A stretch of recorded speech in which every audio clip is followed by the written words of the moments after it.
This channel does not promote any violent, harmful, or illegal activities. All content provided by this channel is meant for an educational purpose only. বীরভূমের রামপুরহাটের একটি বেসরকারি শিক্ষা প্রতিষ্ঠান আল আমিন brilliant একাডেমিতে শিক্ষক খুরশিদ আলমের মার ধরে অসুস্থ হয়ে পড়ে প্রায় 15 থেকে 20 জন ছাত্রী। অভিযোগ, বৃহস্পতিবার সকাল 11টা নাগাদ ক্লাস চলাকালীন ছাত্রীদের চুলের মুঠি ধরে মারধর করেন তিনি। কিছুদিন আগেই ছাত্রীরা ওই শিক্ষকের বিরুদ্ধে প্রতিষ্ঠানে অভিযোগ জানিয়েছিল এবং নতুন শিক্ষক চেয়েছিল। আহত ছাত্রীদের রামপুরহাট মেডিকেল কলেজ হাসপাতালে ভর্তি করা হয়েছে। ঘটনার পর অভিযুক্ত শিক্ষককে আটক করেছে রামপুরহাট থানার পুলিশ। তদন্ত শুরু করেছে police. Bureau report, rising Bangla. কতজন ছাত্রী অসুস্থ হয়েছে? প্রায় 15-20 জন। কি কারণে অসুস্থ? টোটাল কাউন্টিংটা হয়নি, কেন কি সঙ্গে আমাদের লোকজন গেছে হসপিটালে, প্রায় 15 থেকে 20 জন। এছাড়া লোক না ক্লাস চলছিল, আলামিন মিশনের মধ্যে ক্লাস চলছিল, সেই তারই মধ্যে খুরশিদ আলম উনি এসে এখানে ঝামেলা করে, ক্লাস হতে দেবো না, হ্যান না ত্যান না এরকমভাবে নিয়ে তারপরে মেয়ে ছেলেদের উপরে অত্যাচার করে, চুল ফুল ধরে বা মাথা ধরে, এগুলো যখনই আমরা দেখলাম এগুলো একবারে অনুচিত। না, শারীরিক বলতে গেলে ওইটাই, যেটা শারীরিক বলতে গেলে যেমন কি মাথা ধরেছে বা চুল ধরেছে। ওই শিক্ষক কি এখানে উনি আসতেন, নিজের পড়াতেন, যতটুকু সময় ওনার নির্ধারিত করা ছিল উনি আসতেন, পড়াতেন, চলে যেতেন, উনি বা ওনার স্ত্রী। কিন্তু পড়াশোনা যদি ঠিক না হয়ে থেকে থাকে, সেখানে ছাত্রীরা একটুখানি অবজেক্ট করে থেকে থাকে, যেটা করে সেটা আমাদের অফিসে করে, অফিসের মধ্যে ওনাকে। কিন্তু উনি চাইছেন একটা এখানকার হত্যা হয় বা আমাদের একটা ম্যানেজমেন্ট অফিসার করা হোক বা পুরো সংস্থার ম্যানেজার করা হোক, উনি চাইছেন। ওনার এই একাডেমিটা কি কে চালাবে সেই নিয়েই কি দ্বন্দ্ব? চালাবার তো লোক আছে। কাদের আন্ডারে চলে? আমাদের সেক্রেটারি সাহেব যিনি, উনি খলতপুর হেড অফিসে বসে আছেন আলামিন মিশনের, আর এই সংস্থাটা চালাবার ম্যানেজমেন্ট অফিসার আছেন, ওনারাও আপনার হাই স্কুলের সব শিক্ষক। একটা নাম হচ্ছে আপনার ইমতিয়াজ সাহেব, আর একজন হচ্ছে আপনার আয়েশা ম্যাডাম। এনারা সবই আপনার স্কুলের। এই শিক্ষক ঝামেলা কেন করছে? ও বলছি তো কি, উনি চাইছেন কি আমাকে একটা ভালো পজিশন দেওয়া হবে।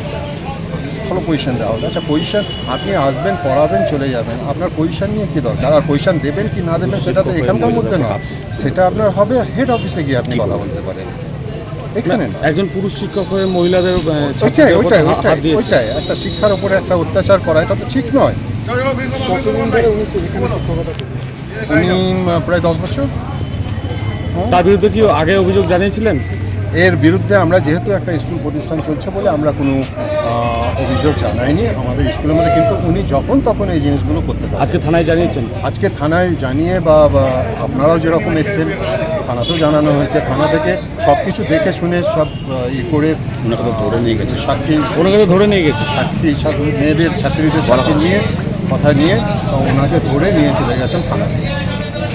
কি না আপনার? আমার নাম মোহাম্মদ জালিম। আমি এই বিল্ডিংয়ের। কি চাইছেন? দেখুন, আমরা তো একটা যখন শিক্ষা প্রতিষ্ঠান যখন চলছে তখন তো আমরা তো শান্তিটাই চাইবো। আর আমি বলে কি, আপনারা চাইবেন সেটা, শিক্ষার মধ্যে কোনো ঝামেলা যাতে না হয়। কিন্তু উনি যখন তখন এরকমভাবে ঝামেলা করে। উনি কি নতুন একাডেমি করেছেন? উনি দেখুন একটা গভর্নমেন্টের সার্ভিস করেন, তারপরে গুরুকুলে পড়ান, তারপরে বাড়িতে টিচিং নাকি করান, এসব অনেক কিছুই করান। তারপরে এখানেও সময় দিয়ে আপনার 1.5 ঘন্টা 2 ঘন্টা এখানেও শিক্ষকতা করেন। আপনি কোন পদে আছেন? আমি দেখাশোনার ম্যানেজমেন্টের মধ্যে আছি, আমি কোনো শিক্ষক নয়। আমি যেহেতু বিল্ডিংটা আমার, আমি অফিস থেকে নিয়ে পুরোটাই আমি দেখাশোনার মাধ্যমে সর্বদাই থেকে থাকি বা আছি। Thank you.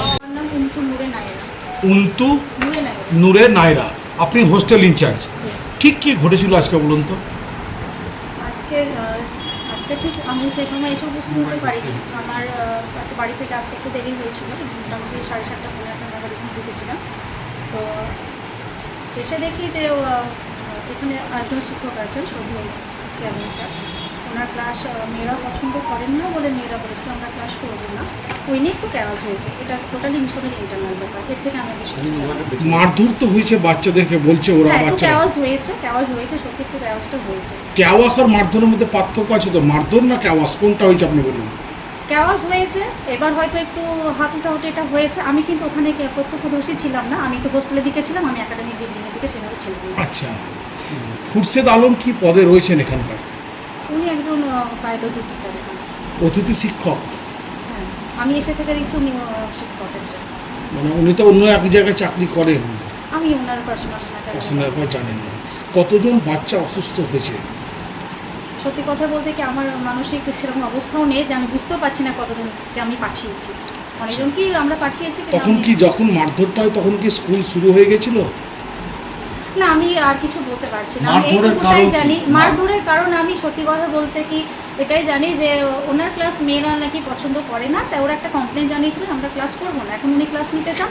আমার কাছে এইটুকুটাই জানা আছে। মেয়েরা ঠিক এবং এটা ওনার ওপরের সঙ্গে হয়তো ম্যানেজমেন্টের সাথে হয়তো ওনার কিছু একটা প্রবলেম আছে, আমি আর কিছু জানি না। মেয়েরা ঠিক কি অভিযোগ জানিয়েছিল?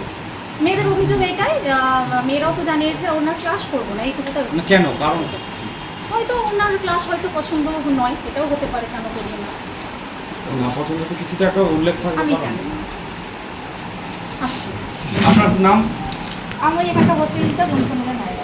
ম্যাডাম, একটা বাচ্চা লাগবে, একটা বাচ্চার বক্তব্য লাগবে।